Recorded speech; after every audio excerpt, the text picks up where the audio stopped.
বাংলাদেশ সেনাবাহিনীর জন্য নতুন করে আর্মড পার্সোনাল ক্যারিয়ার এপিসি ক্রয়ের জন্য টেন্ডার দেওয়া হয়েছে।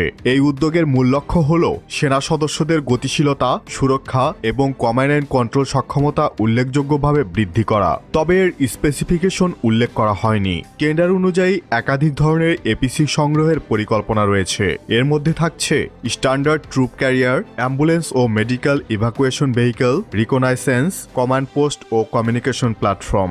বাংলাদেশ সামরিক বাহিনীর সবচেয়ে বেশি ব্যবহৃত 8:8 আর্মড পার্সোনাল ক্যারিয়ার হচ্ছে BTR-80। তবে বর্তমান সময়ে এই এপিসিগুলোর ইফেক্টিভনেস অনেকটাই প্রশ্নবিদ্ধ।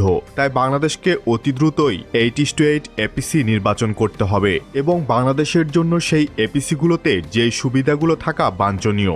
শক্তিশালী আর্মর, কার্যকর মাইন বিস্ফোরণ সহ্যশক্তি থাকা সত্ত্বেও তুলনামূলকভাবে হালকা ওজন, মডুলারিটি, যাতে একাধিক মিশনের জন্য আলাদা আলাদা ভার্সনে কনফিগার করা যায়, যেমন C2 vehicle, AMV, IFC, tank destroyer, সোরাট carrier, mortar carrier, scout and recon vehicle ইত্যাদি।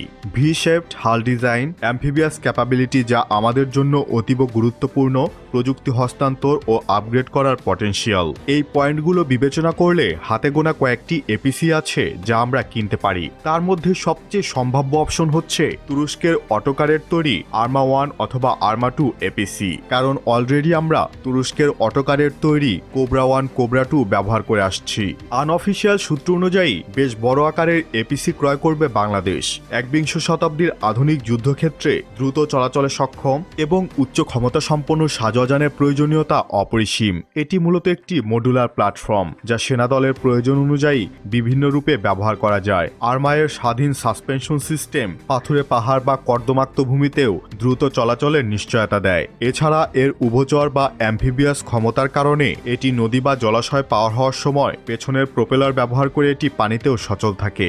এর বিশেষ ভি আকৃতির তলদেশ ল্যান্ডমাইন বা আইডি বিস্ফোরণের ধাক্কাকে সরাসরি ওপরে আসতে না দিয়ে দুই পাশে সরিয়ে দেয়। এছাড়া এটি নিউক্লিয়ার, বায়োলজিক্যাল, কেমিক্যাল প্রতিরক্ষা ব্যবস্থায় সজ্জিত। এতে আধুনিক remote control weapon system RCWS স্থাপন করা যায়, যার ফলে ভেতরে বসেই কম্পিউটার স্ক্রিনের মাধ্যমে বাইরে মেশিন গান বা অটো ক্যানন চালানো সম্ভব। এটি 7.62 মিলিমিটারের মেশিন গান থেকে শুরু করে 105 মিলিমিটার কামান পর্যন্ত বহন করতে পারে। তাই এই এপিসি কিনলে সবচেয়ে ভালো জিনিস যেটা হবে, বাংলাদেশ সেনাবাহিনী আরও বাড়তি কিছু আর্মড রেজিমেন্ট তৈরি করতে পারবে। যেমন এই এপিসিগুলোতে 105 মিলিমিটারের গান বসানো যায়, যা আমাদের VT5-এ ব্যবহার করা হয়। অন্যদিকে এগুলোর ওজন মাত্র 26 থেকে 28 টন সব মিলিয়ে। সিলেটে আপাতত কোনো আর্মড রেজিমেন্ট নেই। সিলেট এমনিতেও একটু পাহাড়ি প্লাস ট্যাঙ্ক চলাচলের জন্য খুবই কঠিন।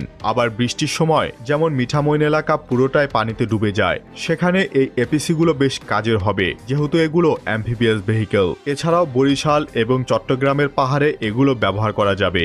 সর্বমোট 3 থেকে 4টি আর্মড রেজিমেন্ট করা সম্ভব, কারণ বাংলাদেশ সেনাবাহিনীর প্রতি রেজিমেন্টে থাকে 44টি ট্যাঙ্ক।